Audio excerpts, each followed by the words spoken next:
Today I want to talk about the future. I want to talk about self-driving cars, something that I'm very, very interested in, and maybe you are too. And you probably have some opinions on how self-driving cars will affect your life and my life and everybody else's life in the future, especially as seniors. Let's get into it, and I'll share my thoughts, and I'd like you to share yours. So here we go. Welcome to Life After 70. My name is Paul. I'm 77 years old, and I've been in the technology business for, about 45 years now. Long time. And I've loved every minute of it. It's been good to me, and I enjoy it, and I'm still enjoying it today. And I'm always looking at tomorrow and anticipating new and exciting things that are coming. And it is kind of like Christmas every day for me, because there's always some new technology that I can grab onto and enjoy. So I have thought a lot about self-driving cars and how they're going to affect my life and the life of others in the future. And there's a lot of questions that still exist. But the bottom line of this is that self-driving cars are coming at us very, very fast. It's at an unbelievable speed. In the last 5 years, they have come so far, so fast, and they are already in my backyard. I don't live too far from the LA area, and there are self-driving cars now by Waymo in LA. They're also in San Francisco, they're in Phoenix, and they're in Austin, Texas. So they're coming fast, and the technology has gotten better by leaps and bounds, and certainly artificial intelligence, AI, is helping with that. And that's only going to get better, and it's going to get better at warp speed. So it is coming, and I think the real question is how will it affect us? You know, I love to drive a car, and I'm sure you probably do too. If you're watching this video, you probably have an EV, and you're excited about EVs like I am, new technology. So all these things come into play.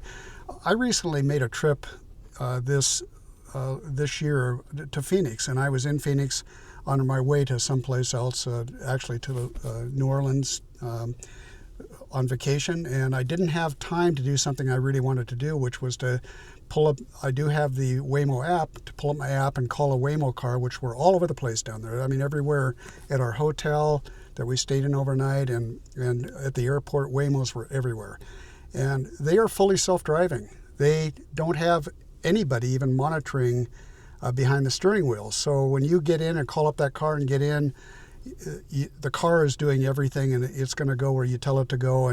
And people that have been riding in these are all saying that after they've been in them for 5 or 10 minutes, they're perfectly comfortable with it. Well, the question is, why would you want to get into a self-driving car instead of just calling up Uber or Lyft? The reason that I see primarily is that a lot of people are not comfortable getting into a car with a stranger. And I get that.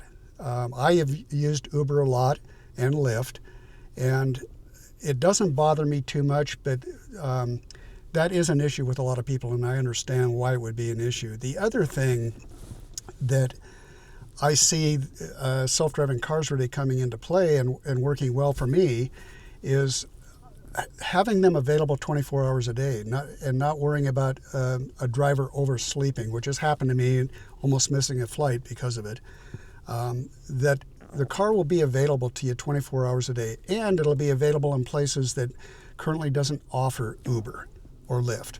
And I live in that place like that during the summertime. I have a home up in central Washington State, and it's a little more rural.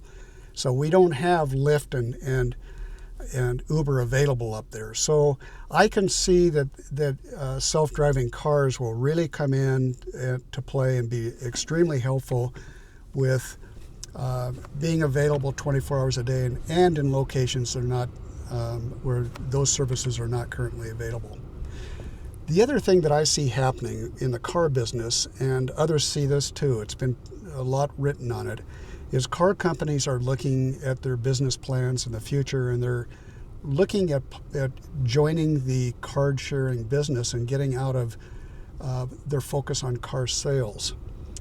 Certainly Tesla's looking at that right now and doing it right now. They say they're coming out this year with a full ride-sharing service with self-driving cars. We'll see on that. But it is the focus of most all car companies right now, is looking towards that future and how they can be a big player in the future.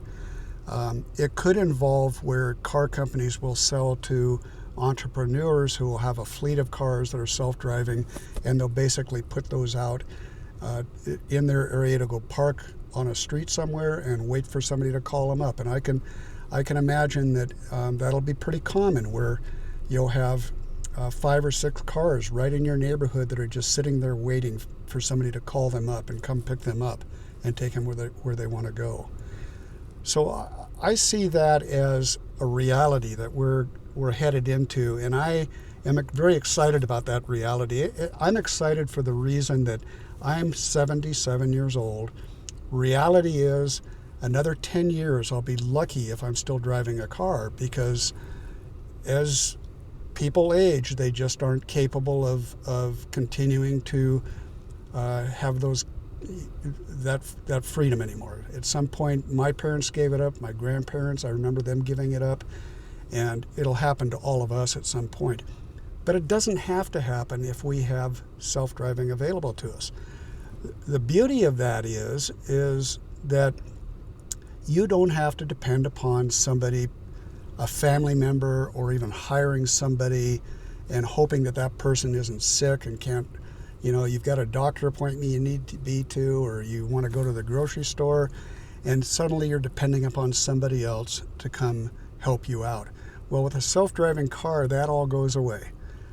So that's my personal interest and why I'm excited about it. But I'll tell you the other thing is, imagine the world where there is no more drunk driving, there's no more distracted driving, there's no more drowsy driving, there's no more humans driving that shouldn't be driving, people making mistakes.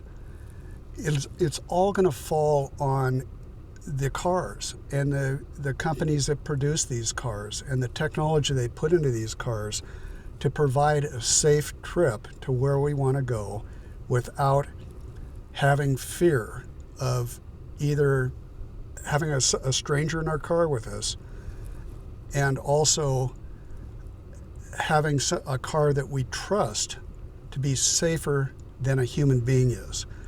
Waymo has already statistically proven, that they can be safer than a human being in a controlled environment.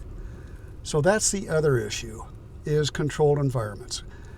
It means a lot of technology has to go into where these cars are available. They have to know the roads, they have to know about construction zones, barriers that are set up overnight and weren't there yesterday, they're there today. What are they going to do in those cases? Those cars have to make safety decisions, like if they're driving down the road and a car swerves in front of them and there's a pedestrian on the sidewalk, and the choice is either to slam into this car going 40 miles an hour or to swerve and maybe hit a pedestrian. Those cars and the artificial intelligence are going to have to make some really, really big decisions. And where does the liability fall for those kind of decisions? It's going to be, I think, interesting to see how car companies handle insurance and where the liabilities fall for these things. Clearly, they're going to have big liabilities they're going to have to cover. For us, as the consumer using the service, that means we don't have to have liability insurance, the costs that are involved with owning a car. The costs of a car are huge. The second largest purchase, at least, that you make in your life, and that includes car insurance and depreciation and the cost of buying the car, maintaining the car, all of the hassles of owning a car. Right now, there's a trend going on with the younger generation, those in their 20s, teens and 20s, where car ownership is not the big deal to them that it was to us when we were that age. they are perfectly happy with getting around using Uber and Lyft, and now Waymo, where it's available. So there's no certainty as to when all this will happen, but we're on track to see it happen sooner than later.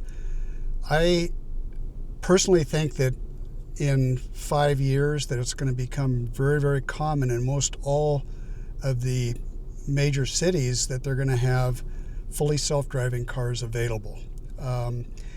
When they become available to the consumer, that's a whole different thing. Projections people are making, car companies are making, are maybe overly optimistic, and maybe that's not going to happen on the time frame that they're promising it's going to happen. But it'll happen when it happens. But it's going to happen. I truly believe that, and I think that it's going to have a very positive effect on seniors, and it's going to be a savior for us that we won't have to lose our mobility and our freedom that we have by having a car available to us. So anyway, thank you for watching this video, and I hope it was interesting to you. It certainly has been an interesting subject for me, and I'm very interested in talking about this sort of thing. And if you're interested in it, then you're in the right place watching this channel, because this is what I talk about is technology, and how it, especially technology and how it affects seniors. So if you like the video and you like the content, then please subscribe to my channel, and please press the thumbs up button, and please make comments. I really do read all of the comments, and I'm very anxious to hear from you on what you think and what your opinion is, and tell me if I'm crazy. I want to know. Well, I am crazy, but everybody says I am. So join in, pile on. Anyway, thank you for watching, and enjoy life after 70. Thank you very much. Bye.